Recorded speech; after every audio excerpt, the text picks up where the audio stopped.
La Prospérité est l'un des plus grands journaux de la République démocratique du Congo. Un journal à vocation ouverte à tout le monde, y compris la Chine. Nous n'avons jamais fermé les portes à la Chine, on ne les fermera jamais. Au contraire, nous souhaiterions que la Chine s'ouvre aussi davantage à nous. Tout récemment, donc l'année passée, j'ai envoyé 2 journalistes de Prospérité en Chine à la demande de l'ambassade chinoise. Donc, nous avons toujours été aussi disponibles à pouvoir répondre à toutes les invitations possibles chaque fois que l'opportunité se présente. Cette année marque le 50e anniversaire de la normalisation des relations diplomatiques entre la Chine et la RDC. Depuis des années, Marcel Ngoyi témoigne de ses coopérations bilatérales en tant que consultant auprès du ministère des Travaux publics et des infrastructures de la RDC. J'ai vu ces accords naître sous mes yeux parce que j'ai participé, j'ai coordonné l'activité relative. À ce stade, j'apprécie à sa juste valeur la coopération entre la République du Congo et la République populaire de Chine. Je considère que c'est une coopération exemplaire qui, d'une manière ou d'une autre, suscite beaucoup de passion, beaucoup de convoitise. Donc, il faudra que cette coopération se stabilise et se consolide davantage, surtout dans les domaines des infrastructures. Surtout, quand on parle d'infrastructures, on voit les infrastructures scolaires, on voit les infrastructures, tout ce qu'il y a comme équipements et instruments qui vont dans le sens de l'éducation, de la santé et des routes.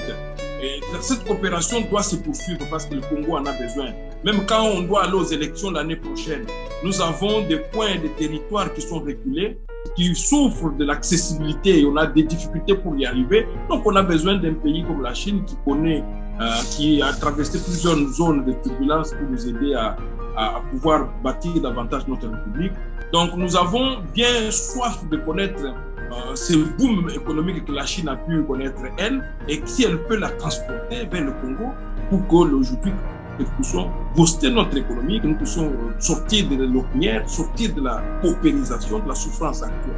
Considérant que la Chine est aujourd'hui un modèle de notre temps, Marcel Ngoyi apprécie grandement le rôle leader du Parti communiste chinois. Oui, moi je considère que la Chine aujourd'hui c'est une superpuissance économique du moment, et que la Chine, dans sa politique internationale, développe la coexistence pacifique et la non-ingérence dans les affaires internes des autres États. Aujourd'hui, la Chine développe la politique de coopération gagnant-gagnant en ce qui concerne l'établissement des relations avec les autres États.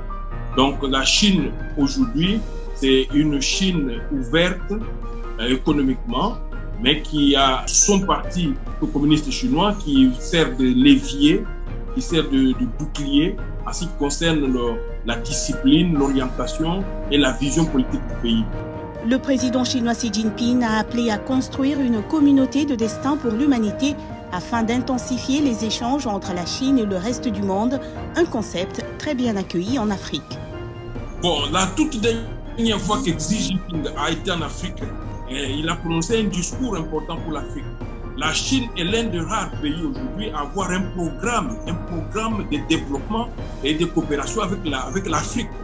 Et à ce titre, étant africain, je considère qu'il y a une part importante que le Congo peut tirer de cette coopération-là. Le monde conçu par Xi Jinping dans notre époque, c'est un monde qui se veut ouvert et qui se veut dans une coopération d'égal à égal, une coopération aux avantages réciproques. Nous ne sommes pas sur cette planète pour nous partager la pauvreté et la misère. Donc nous sommes sur cette planète pour que les États qui sont avancés dans tel ou tel autre domaine puissent reverser le surplus de ce qu'ils ont eu à d'autres États qui peuvent être en retard, à travers bien sûr une coopération dont les règles doivent être établies. Je crois que le concept de Xi Jinping va dans ce sens.